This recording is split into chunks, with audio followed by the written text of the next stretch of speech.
Get your day started with KCTV5 News. Weekdays starting at 4:30. To the end zone for the win. He caught it. Oh, it's over! It's over! Chiefs to the championship game. It's Red Friday in Chiefs Kingdom, and this weekend it's all on the line. We got to get ourselves ready for Cincinnati. The Bengals coming to KC, and the Chiefs have revenge on their minds. Chase. There is no chase. It's a touchdown. The late season loss serves as a reminder of what's to come. What a shocker. And a hope this next game will be as good as the last. We're coming back next week. Kansas City Chiefs, send them back home. Go Chiefs. I can't wait. KCTV5 News stands for you.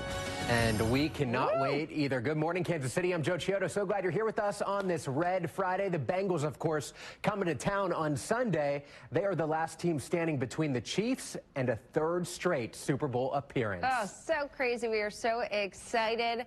I'm Gina, Bullard. We're getting closer and closer to kickoff. And again, that team coverage this morning, getting ready for Sunday's big game. We got the countdown clock going. Morgan Mobley is at Union Station with a bunch of Chiefs super fans this morning. And Taylor Johnson is at one of the most iconic spots in the city with a look at how the team is having a huge boost to our city. All right, those fans already look pumped up here at 501. Can't wait to get out there. Lots of good Chiefs content coming your way. We also have a good forecast for you this morning. Let's get you over to Alena Lee.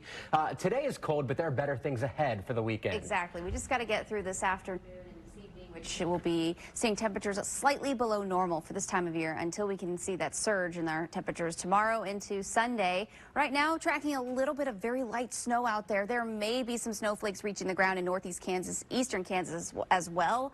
But for the majority of us, staying dry, just a mostly cloudy start to the day and a little bit cooler. In fact, temperatures are now down to the single digits the far north you live. So between Maryville and Bethany, both sitting at 9 degrees. We're sitting at 22 right now in Kansas City. Not too long ago, we were up in the upper 20s here in the Kansas City area. So that colder air is continuing to spill in, spreading southward. And it is also a little breezy in some locations where winds are up near 10 to 15 miles per hour, dropping those wind chill values well below zero in many locations along and north of 36 Highway. You're seeing St. Joseph and Cameron 3 below is what it feels like. Feels like 2 below right now in Maryville. And your hourly planner for the rest of today goes like this. Temperatures getting down into the teens. I think we'll be there between 8 and 9 o'clock here in the Kansas City area, and then eventually working our way up close to freezing this afternoon. So we're going to see those temperatures stay pretty chilly as we wrap up this week, but the warmer days are ahead. We'll talk about how long this warm-up lasts coming up a little bit later. Also, Joe and Gina, get ready for our Chiefs Wordle. We'll have that a little bit later as well, but we got to get things over to Grace so you can get out the door this morning. Good morning, Grace. Good morning, and good news is as you are getting ready to head out the door, no major collisions to let you know about out there. Our flow is primarily in the green, which means things are moving along nicely. I do want to give you a quick live look, though. This is 70 eastbound past 40. We're there at the bottom of our screen. You can see we are dealing with a tire just hanging out in the middle lane, so definitely some debris that needs to be picked up out that direction. We do have crews continuing to conduct some road work today. This is going to impact northbound 69 from 435 to College Boulevard. The inside shoulder is set to close at 9 o'clock this morning. That closure lasts until 3 o'clock this afternoon. Joe and Gina? Grace, thank you. 5:04 right now. Chiefs Kingdom, time to get rowdy. It is Red Friday, so we've called in some help to hype you up on this Friday. That's right. KCTV5's Morgan Mobley live this morning at Union Station with some super fans. Morgan, I love that they are out there at 5 in the morning raring to go. Well, we are joined by just a couple of super fans.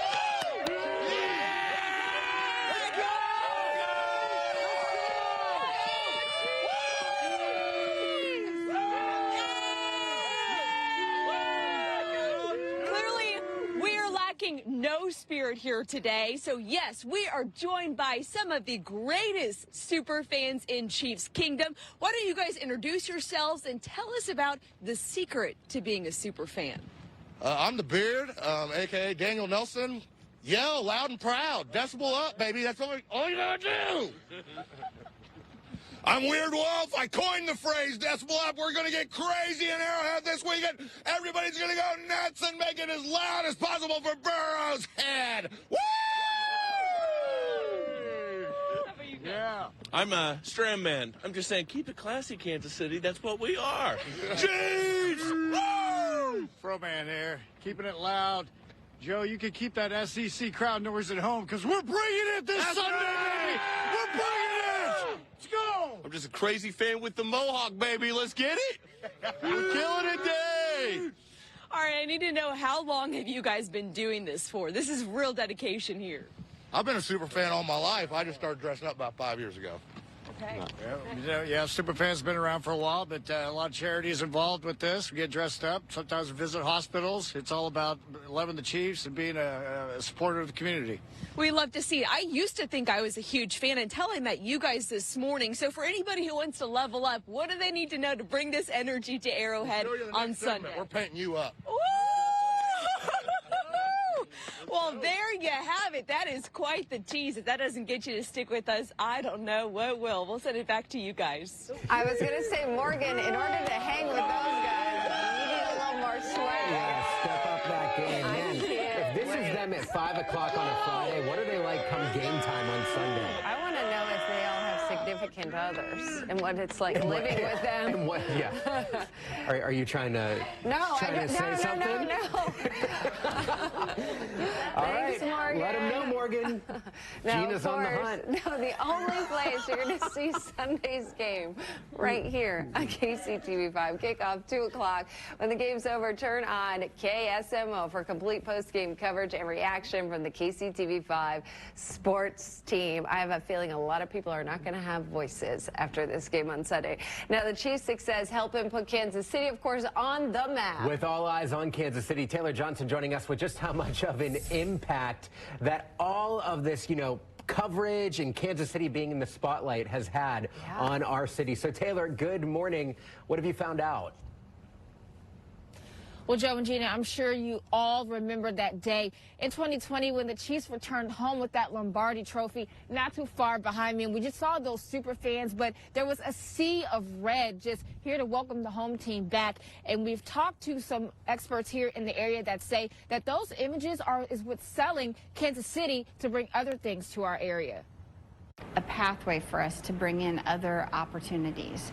So we used a lot of those pictures when we were bidding on the NFL draft. We use a lot of these pictures right now as we're working on a World Cup bid. So there are extra activities that come with this when we're successful. Now, it's clear that a big win for the Chiefs is a big win for us all. Here's just a look back at all the craziness from a couple years ago. Now, when the Chiefs make it to postseason play, more money gets spent in the city on food, parking, hospitality, you name it. And businesses, they pay close attention when things are where things are headed so that they can be ready for it. And that can range from stocking up on supplies and having enough staff on hand.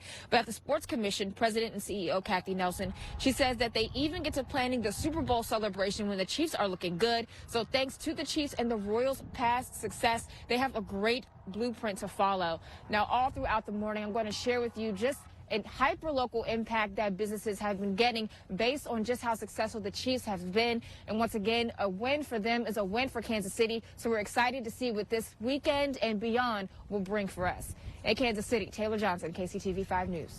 All right, Taylor, we love to see it. Thank you so much. 5:09 is your time. In your news headlines right now, we're continuing to keep an eye on what's happening with head coach Andy Reid's son, Brett Reid. He was involved in a car accident that left a 5-year-old girl seriously hurt. Kelly Taylor joining us from the newsroom with more on what is happening today. Kelly, good morning. Good morning, Joe. That was about this time last year, February 4th, actually. Brett Reid, though, he'll be in court today virtually. This is for a status hearing.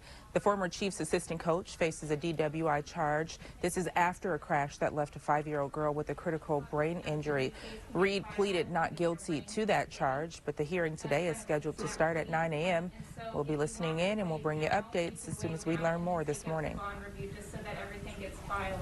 Thanks, Kelly. Happening today, Transportation Secretary Pete Buttigieg visiting KCK. He's coming in to highlight the impact of the $1 trillion infrastructure bill. He'll be joined by Congresswoman Sharice Davids. She's the only Kansas lawmaker who voted for the bill. And at 5:10 right now, Supreme Court Justice Stephen Breyer making it official yesterday. He will retire at the end of the court's term this summer, and President Biden renewed his campaign promise to nominate the first black woman. He says he will choose his nominee by the end of February. Person I will nominate will be someone with extraordinary qualifications, character, experience, and integrity. And that person will be the first black woman ever nominated to the United States Supreme Court. It is unclear if Republicans will support any nominee, even though they are powerless to block the confirmation if all 50 Senate Democrats vote yes. We're going to take care of these Bengals here. We're going to let the Chiefs take care of the others. Taking a closer look at the Bengals, all the way down to their mascot. I thought these guys were intimidating. Then I saw those super fans. I'm more scared of the super fans than these Tigers. These guys look a little tame. Yeah. These Chiefs, the Chiefs, they have another shot at revenge. They have already won 2 rematches. Still ahead what the Chiefs learned from that loss in Cincinnati. And we are tracking warmer temperatures on the way this weekend after a little chilly end to the week, but also going to be talking more about that winter storm that could impact our area. It's looking more likely for accumulating snowfall for us. We'll break it down for you in your full storm check.